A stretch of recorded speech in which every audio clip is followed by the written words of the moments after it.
So this is part 2 of chapter 7. Okay, completion and review. நம்ம பார்க்க போகிறது subsequent event. See, subsequent event வந்து ஏன் ரொம்ப முக்கியம், ஏன் இந்த subsequent eventன்னு சொல்கிறாங்க அப்படிங்கிறது நல்லா புரிஞ்சுக்கோங்க. ஃபர்ஸ்ட் ஆஃப் ஆல் வந்து நீங்கள் subsequent event படிக்கும்போது என்ன சொல்லுவாங்கன்னா, வருஷம் முடியிறது March 31st. ஓகே, அந்த நாளோட உங்களோட ஃபினான்ஷியல் ஸ்டேட்மெண்ட்ஸ் எல்லாமே முடிஞ்சு போயிடும். அந்த டைம்குள்ளே நடக்கிறது தான் நம்ம வந்து ஆடிட் பண்ணுவோம். அந்த டைம்குள்ளே நடக்கிறது தான் வந்து நம்ம வந்து அதுதான் அந்த ஃபினான்ஷியல் இயர்னு சொல்லுவோம். ஸோ March 31st அப்புறம் நம்ம ஆடிட் ப்ராசஸ் ஸ்டார்ட் பண்ணும்பொழுது ப்ராபப்ளி நம்ம ஒரு June 5th நம்ம ஆடிட் ப்ராசஸ் எல்லாம் முடிச்சுட்டு ரிப்போர்ட்லாம் ரெடி பண்ணிட்டோம்னு வச்சுக்கோங்களேன். இந்த June 5 வரைக்கும், அதாவது March 31 June 5 நடக்கிற விஷயங்களில் தான் நம்ம வந்து பேசிக்காக சப்சிக்வெண்ட் அப்படின்னு சொல்கிறோம். சப்சிக்வெண்ட் டு வாட் அப்படின்னு கேட்டிங்கன்னா, சப்சிக்வெண்ட் டு 31st March. இப்போ அடுத்தது ஒரு டவுட் வரும் தெரியுமா, அப்போ 31st அப்புறம் எவ்வளவோ டிரான்சாக்ஷன்ஸ் நடக்குது, எவ்வளவோ ஈவெண்ட்ஸ் நடக்குதுல்ல, எல்லாத்தையுமே நம்ம வந்து சப்சிக்வெண்ட் ஈவெண்ட் அப்படின்னு சொல்லிடுவோமா அப்படின்னு கேட்டால் டெஃபினட்டாக கிடையாது.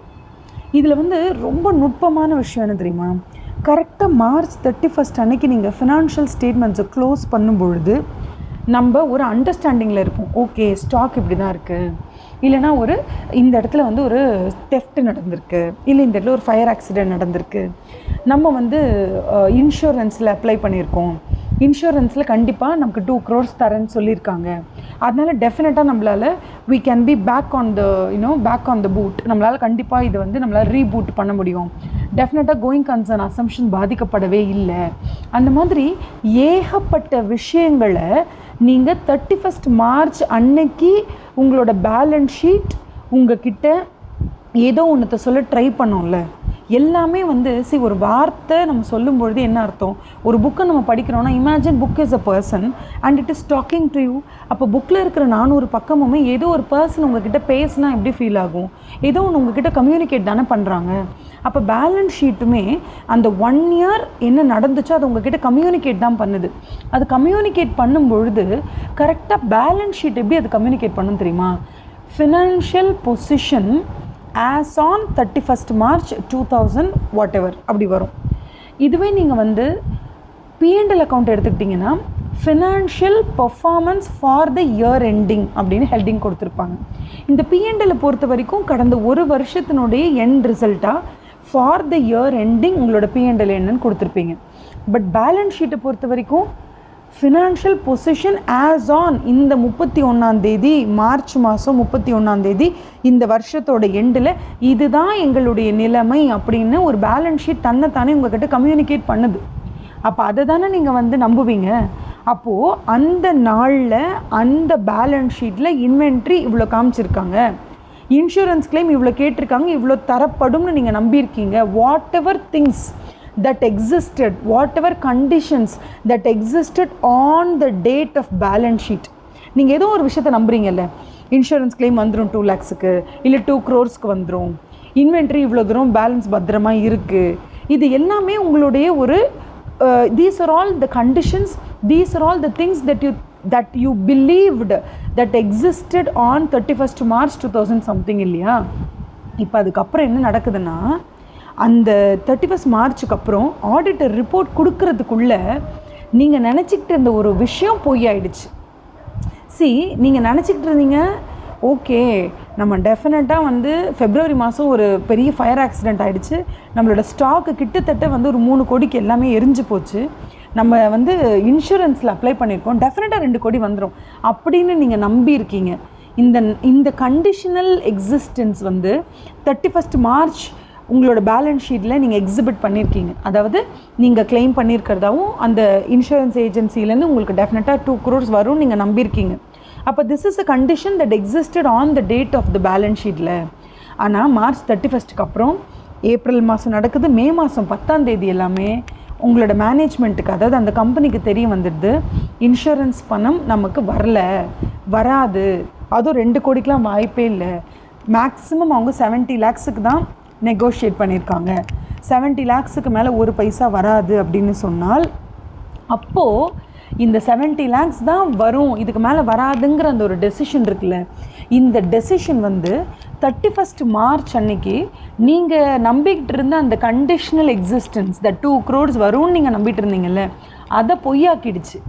அப்போ உங்களுடைய conditions that existed on the date of balance ஷீட்டை எந்தெந்த சப்சிக்வெண்ட் ஈவெண்ட்டெல்லாம் பொய்யாக்குதோ, பொடியாக்குதோ, அது எல்லாத்தையும் நம்ம டெஃபினட்டாக அந்த மாதிரி ஈவெண்ட்ஸ் எல்லாம் சூஸ் பண்ணி நம்ம டெஃபினட்டாக on the balance sheet date of 31/3 நீங்கள் 2 கோடி எக்ஸ்பெக்ட் பண்ணியிருக்கீங்க, வரும் நம்புறீங்கல்ல, ஐயோ இந்த நம்பிக்கை உண்மை கிடையாது, நம்ம அதை தாண்டி ஒரு 45 நாள் வந்துட்டோம், இன்சூரன்ஸ்லேருந்து நம்மக்கிட்ட பேசிட்டாங்க, 70 லட்சம் தான் வந்திருக்கு, தயவு செய்து ஆன் 31st மார்ச்னு சொல்லி நீங்கள் ஆடிட் ரிப்போர்ட்டை ரெடி பண்ணும்பொழுதோ, இல்லை ஆன் 31st மார்ச் நீங்கள் உங்களோட ஃபினான்ஷியல் ஸ்டேட்மெண்ட்ஸ் இதுதான் அப்படின்னு ஆடிட்டட் ஃபினான்ஷியல் ஸ்டேட்மெண்ட்ஸ் உங்களோட ஷேர் ஹோல்டர்ஸ்க்கு இஷ்யூ பண்ணும்போது தயவு செய்து 2 கோடி வருங்கிற நம்பிக்கையை அவங்களுக்கு கொடுக்காதீங்க, அந்த நம்பிக்கை உடஞ்சி போச்சு அப்படின்னு சொல்கிறாங்க.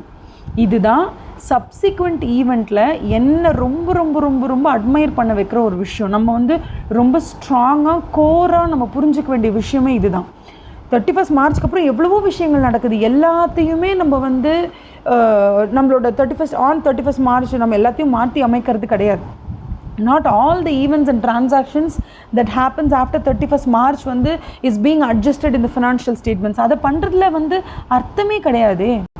அப்புறம் எதுக்காக நம்ம April 1 to 31st March வைக்கணும்ல? April 1 31st March வரைக்கும் நடக்கிறது தான் நம்ம ஃபினான்ஷியல் ஸ்டேட்மெண்ட்ஸில் போடுறோம். ஆனால் ரொம்ப சில டைமில் மட்டும், ரொம்ப சில சிச்சுவேஷனில் மட்டும் நம்ம நம்பிக்கிட்டு இருந்த ஒரு விஷயம் சுக்குநூறாக உடஞ்சிருச்சுன்னு நமக்கு கண்கூட தெரிய வரும் பொழுது அதை நம்ம அப்படியே விட முடியாதுங்கிறதுனால அந்த மாதிரி 31st மார்ச்சுக்கு அப்புறம் அது நடந்திருந்தால் கூட பரவாயில்ல.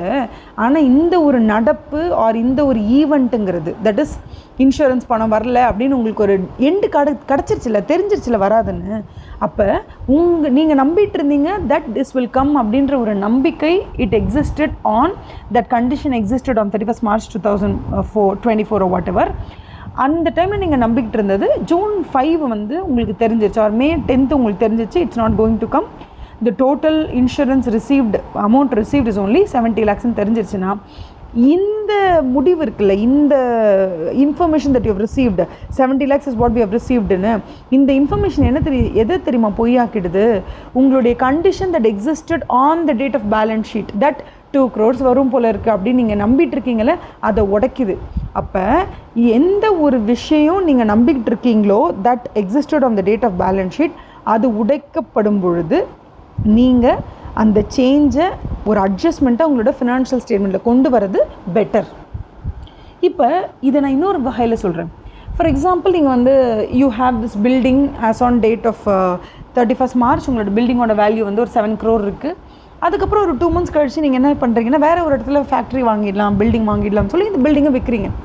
ஐயோ அப்படின்னா ஃபினான்ஷியல் ஸ்டேட்மெண்ட்டோட டேட் அன்றைக்கி பில்டிங் 7 கோடி இருக்குன்னு நினச்சோம், ஆனால் பார்த்தா 2 மாதம் அந்த பில்டிங்கை விற்றுட்டாங்க, அப்போ இது சப்சிக்வெண்ட் ஈவெண்ட் அப்படின்னு கேட்டால் அதெல்லாம் கிடையாது. அதாவது எப்படி கரெக்டாக புரிஞ்சுக்கணுன்னா, பேலன்ஸ் ஷீட் டேட் அன்னைக்கு எதெல்லாம் நீங்கள் ஒரு கண்டிஷனல் பேசிஸில் இது வந்துரும்னு நினைக்கிறேன், இது இப்படி தான் ஆகும்னு நினைக்கிறேன் அப்படின்னு நீங்கள் எல்லாத்தையுமே ஒரு ப்ராபபிலிட்டியில் இப்படி வரும்ன்ற நம்பிக்கை, இப்படி நடக்காதுன்ற ஒரு எதிர்பார்ப்பு இதிலே இருப்பீங்கள்ல, அதை ஊர்ஜிதப்படுத்துகிற மாதிரியோ இல்லை அதை சுக்குநூறாக உடைக்கிற மாதிரியோ ஏதோ ஒன்று நடக்குதுன்னா அதை தான் நீங்கள் அட்ஜஸ்ட்மெண்ட்டாக கொண்டு வரணுமே தவிர நார்மல் கோர்ஸ் ஆஃப் பிஸ்னஸில் ஃபார் எக்ஸாம்பிள் 31st மார்ச் வரைக்கும் எதுவுமே இல்லை, நார்மலாக அது பாட்டுக்கு இருக்குப்பா. அப்படியே பார்த்தீங்கன்னா ஒரு May மாதம் 2ஆம் தேதி ஒரு பெரிய ஃபயர் ஆக்சிடென்ட்டு, இப்போ ஸ்டாக் எல்லாமே போயிடுச்சு, காலி ஆகிடுச்சு. இப்போ நீங்கள் நினைக்கிறீங்களா 31st மார்ச் அன்றைக்கி ஸ்டாக்குன்னு போட்டு 3 crores போட்டிருந்தோம், ஆனால் பாருங்கள் மார்ச் 31st நான் போட்டிருக்கேன் 3 கோடிக்கு ஸ்டாக் இருக்குன்னு, பட் May 2ஆம் தேதி May 2ஆம் தேதி ஃபயர் ஆக்சிடென்ட் ஆகிடுச்சு. இப்போ ஸ்டாக்குன்றதே ஒன்றும் இல்லை, எல்லாமே எரிஞ்சு போச்சு.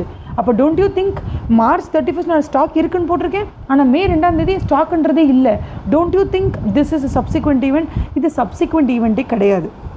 சப்சிக்வெண்ட் ஈவெண்ட்டுங்கிறது என்னென்னா, ஏதோ ஒன்று ஃப்யூச்சரில் நடக்கும், இதுதான் இப்படி தான் நடக்கும் அப்படின்ற ஒரு விஷயத்தை கண்டிஷனை நீங்கள் அங்கே நம்புறீங்கன்னா அது நடக்கும்பொழுதோ இல்லை இல்லாமல் போகும்போதோ நம்ம அதை அட்ஜஸ்ட் பண்ணுறதுக்கு பேர் தான் சப்சிக்வெண்ட் ஈவெண்ட்டே தவிர நார்மல் கோர்ஸ் ஆஃப் பிஸ்னஸில் நீங்கள் 31st மார்ச் வரைக்கும் என்ன நடந்துச்சோ அதை ரெக்கார்ட் பண்ணிட்டீங்க.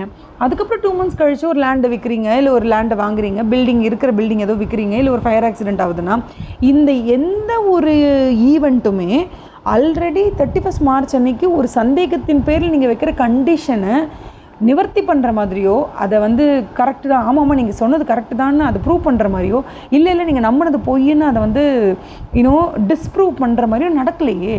அப்போ ஏதோ ஒரு டயலமா உங்களுக்கு 31st March 2000 எண்டில் இருக்கணும். அந்த டயலமாவை ரெக்டிஃபை பண்ணுற மாதிரி ஒரு விஷயம் நடந்திருக்கணும். ஆடிட் ரிப்போர்ட் கொடுக்கறதுக்கு முன்னாடியோ, இல்லை நீங்கள் ஒப்பீனியன் ஃபார்ம் பண்ணுறதுக்கு முன்னாடியோ, ஆர் எனி டைம் அது வந்து நம்ம டிஸ்கஸ் பண்ணுவோம். ஓகே, ஆஃப்டர் ஃபினான்ஷியல் ஸ்டேட்மெண்ட்ஸோட டேட், தட் இஸ் அந்த 31st Marchக்கு அப்புறம் எது வரைக்கும் நடந்தால் அது சப்சிக்வெண்ட் ஈவெண்ட்டுங்கிறத நம்ம பொறுமையாக டிஸ்கஸ் பண்ணலாம். பட் இந்த வீடியோவில் நான் ரெக்கார்ட் பண்ணியிருக்கிறது என்னென்னா, சப்சிக்வெண்ட் ஈவெண்ட்னா என்ன, ஆஃப்டர் 31st March எது நடந்தாலும் அது சப்சிக்வெண்ட் ஈவெண்ட்டா, இல்லை எது சப்சிக்வெண்ட் ஈவெண்ட் அப்படிங்கிற கோரை நம்ம புரிஞ்சுக்கிறதுக்காக தான் இந்த video. I hope this must have made an impression on how you understand subsequent event. Thank you so much. Have a nice day.